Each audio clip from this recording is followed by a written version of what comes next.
अस्सलामु अलैकुम रहमतुल्लाहि वबरकातुहू। आप देख सकते हैं कि ये हरम शरीफ है और ये उसका मंज़र है। लेकिन मैं एक बहुत ही इम्पोर्टेंट आपको मालूमात दे रहा हूँ। बहुत से ज़ायरीन हज करने वाले, उम्रा करने वाले यहाँ पर आते हैं, लेकिन उन लोगों को पता नहीं है कि वो कब्रस्तान जहाँ बच्चों को ज़िंदा दरगोर कर दिया करते थे, वो कब्रस्तान कहाँ है। तो आज भी लोग आते हैं, लेकिन उन लोगों को पता नहीं है। इसलिए मैं ये वीडियो एक नॉलेज के लिए बना रहा हूँ, ताकि वो लोग भी यहाँ आकर इसकी ज़ियारत करें। देखिए सामने जो है ये मक्का टावर है और उसके सामने ये पूरा हरम शरीफ है। ये हरम शरीफ की मीनारें हैं और उसके सामने बिल्कुल मगरिबी सिमत में जिस तरफ सूरज गुरूब होता है उस तरफ ये कब्रस्तान है। देखिए ये वही कब्रस्तान है जिसमें बच्चों को ज़िंदा दरगोर कर दिया जाता था।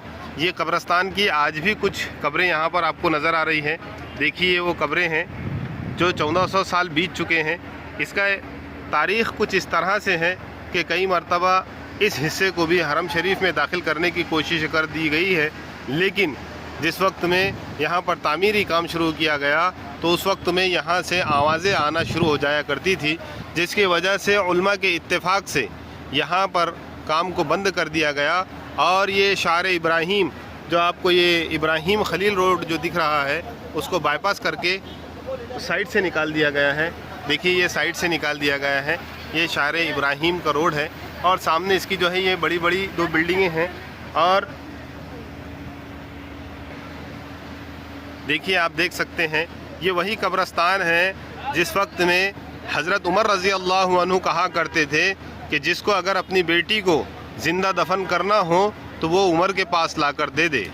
तो हज़रत उमर रज़ी अल्लाह अन्हु इस बात को याद करके बहुत ज़्यादा रोया करते थे। देखिए ये वो कब्रस्तान है जिसमें आज भी बिल्कुल वीरानी है, सिवाय चंद कबूतरों के आप देख रहे हैं कि जो सिर्फ़ इसी कब्र के पास में मौजूद है, वरना किसी जगह जो है कबूतर यहाँ पर मौजूद नहीं है।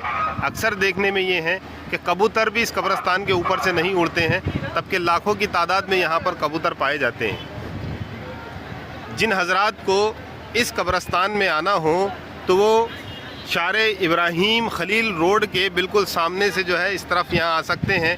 और ये जो हरम शरीफ आपको दिख रहा है, इस हरम शरीफ के मगरिबी सिमत में जहाँ पर ये बड़ी बिल्डिंग है उसके बिल्कुल ये सामने है और यहाँ से ये रोड जा रहा है। देखिए और आप इसकी आकर ज़ियारत कीजिए।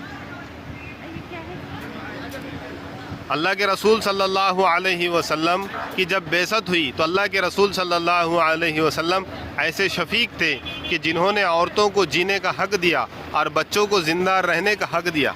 और रसूलुल्लाह सल्लल्लाहु अलैहि वसल्लम ने सारे ज़माने वालों को तालीम दी कि बेटियों का पैदा होना ये अल्लाह ताला की रहमत है। इसलिए अल्लाह के रसूल सल्लल्लाहु अलैहि वसल्लम ने कहा है कि जब कभी किसी के घर में बेटा पैदा होता है तो अल्लाह ताला कहते हैं कि हमने तेरी मदद के लिए तुझे बेटा दे दिया, लेकिन जिस घर में बेटी पैदा होती है तो अल्लाह ताला कहते हैं कि ले तेरे घर में मदद के लिए मैं आ गया। लेकिन ये मक्का वाले जो बेटियों को बुरा समझते थे और यहाँ पर ज़िंदा दफन कर दिया करते थे, अल्लाह के रसूल सल्लल्लाहु अलैहि वसल्लम ने उस प्रथा को, उस चलन को, उस मिजाज को ख़त्म किया और बेटियों की मोहब्बत के ताल्लुक़ से उनके दिल में इस तरह मोहब्बत डाली कि फिर वो अपनी बेटियों की कदर करने वाले बन गए। यही वो कब्रस्तान है जिसके अंदर लड़कियों को ज़िंदा दरगोर कर दिया करते थे। अस्सलामु अलैकुम।